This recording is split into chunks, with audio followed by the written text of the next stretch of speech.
दोस्तों matric inter pass scholarship 2025। जी हाँ, जिन बच्चों ने 2025 में बिहार बोर्ड से मैट्रिक और इंटर पास किया, ऐसे बच्चे बड़ी बेसब्री से ये 10th और 12 पास स्कॉलरशिप का ऑनलाइन शुरू होने का इंतज़ार कर रहे हैं। लेकिन आखिर जो ये देर हुई, क्योंकि अगर मैं देरी की बात करूँ ना तो 15 अप्रैल से ही पिछले साल शुरू हो गया था ऑनलाइन मैट्रिक पास का भी और इंटर पास स्कॉलरशिप की भी। लेकिन इस साल अगर देखें हम तो देखिए जुलाई का महीना भी अब ख़त्म होने जा रहा है, लेकिन अभी तक ये ऑनलाइन शुरू नहीं हुआ। इसकी एक बहुत बड़ी वजह सामने आई है। क्यों आखिर लेट हो रहा है, क्या इसके पीछे वजह है, ये एक बहुत बड़ी वजह सामने आई है जो मैं आपको बताने वाला हूं इस वीडियो में कि आखिर ये 10th पास स्कॉलरशिप या फिर 12 पास स्कॉलरशिप, जिसको हम लोग मैट्रिक इंटर पास प्रोत्साहन राशि भी कहते हैं, इसका लेट हो क्यों रहा है।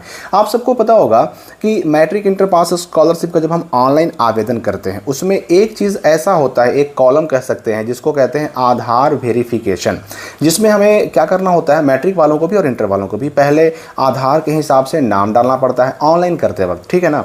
और फिर जेंडर, आधार कार्ड के हिसाब से जेंडर डालना पड़ता है और फिर आधार कार्ड का नंबर यानी आधार नंबर डालना पड़ता है। फिर आधार कार्ड के हिसाब से यहाँ पर डेट ऑफ बर्थ डाल करके और वेरीफाई आधार नंबर करना पड़ता है। इसमें क्या होता है ना कि जब अब ये चारों चीज़ें जब एंट्री करके और अब वेरीफाई आधार पर क्लिक करते हैं तो क्या करता है ना कि ये वेबसाइट, शिक्षा विभाग का या मेधा सॉफ्ट वेबसाइट क्या करता है कि ये सारा डेटा आपका ना आधार के वेबसाइट से फेच करता है, यानी कि मिलान करता है, आधार वेरिफिकेशन करता है।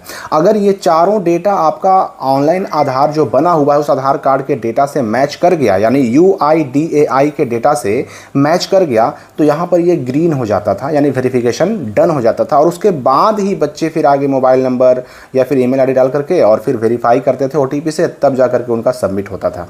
यानी कि ये आधार वेरिफिकेशन का स्टेप पूरा होना बहुत ज़रूरी था ऑनलाइन ये आवेदन करने के लिए मैट्रिक इंटर पास स्कॉलरशिप के लिए। लेकिन समस्या यही हुई है, जो पूरा मामला फंसा है, जो इतना लेट हो रहा है उसके पीछे वजह बस यही आधार वेरिफिकेशन है।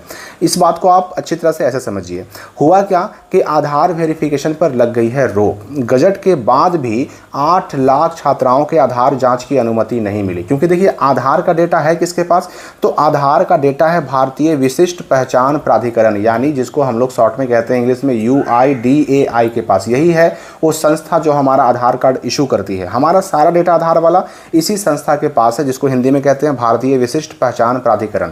अब आधार वेरिफिकेशन के लिए क्या होता है ना कि जो बिहार बोर्ड या बिहार का जो शिक्षा विभाग का वेबसाइट है मेधा सॉफ्ट, वो क्या करता है ना कि यही इसी के वेबसाइट से UIDAI के वेबसाइट से डेटा को, रिकॉर्ड को मिलान करता है।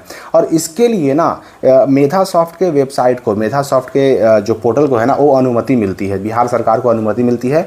लेकिन गजट के प्रकाशन होने के बाद भी ये छात्राओं के आधार जाँच की अनुमति इस साल नहीं मिली है। पूरी बात समझिए आप, यहाँ पर देखिए कहा जा रहा है कि स्नातक और इंटरमीडिएट उत्तीर्ण 8 लाख से अधिक छात्राओं को प्रोत्साहन राशि नहीं मिल पा रही है। इसका कारण है कि भारतीय विशिष्ट पहचान प्राधिकरण यानी UIDAI ने छात्राओं के आधार की जांच करने की अनुमति नहीं मिली है। गौर हो कि विभाग इन छात्राओं को प्रोत्साहन राशि उनके खाते में आधार की जाँच के बाद ही देता रहा है, लेकिन UIDAI ने इस वर्ष के आरंभ में ही यह कहते हुए जाँच पर रोक लगा दी थी कि उसकी अनुमति के बिना किसी के आधार की जाँच नहीं की जा सकती। और आधार जांच की अनुमति के लिए राज्य सरकार ने गजट भी प्रकाशित करवाया। साथ ही जितनी भी प्रक्रिया थी वो सारी प्रक्रिया भी राज्य सरकार ने, बिहार सरकार ने पूरा किया है। और केंद्र सरकार को, क्योंकि जो ये UIDAI है केंद्र सरकार का एक अंग है, उसका एक संस्था है, तो केंद्र सरकार को 2 माह पहले ही आवेदन भी दिया था ताकि आधार जाँच की अनुमति मिलते ही छात्राओं को प्रोत्साहन राशि दिया जा सके। तो शिक्षा विभाग को उम्मीद थी कि जून में ही UIDAI से आधार जांच की अनुमति मिल जाएगी। तैयारी थी कि जुलाई के प्रथम सप्ताह में पोर्टल खोल करके और स्नातक उत्तीर्ण छात्राओं से आवेदन लेने की प्रक्रिया शुरू कर दी जाएगी। यहाँ पर चूंकि स्नातक और इंटरमीडिएट 2 ही चीज़ों के नाम दिए जा रहे हैं, लेकिन आप ये भी समझिए कि चाहे मैट्रिक की हम बात करें, चाहे इंटर पास की बात करें, चाहे BA BSc BCom पास करने वालों की बात करें, सब के लिए जो प्रोत्साहन राशि मिलती है उसमें आधार वेरिफिकेशन हर एक स्टेप में अनिवार्य होता है। यानी ऑनलाइन करने के प्रथम स्टेप में ही आधार वेरिफिकेशन अनिवार्य होता है। तो चूंकि ये बिहार सरकार को, बिहार के शिक्षा विभाग को अनुमति मिली ही नहीं, जिसकी वजह से आवेदन लेने की जो प्रक्रिया है वो शुरू नहीं हो पा रही है।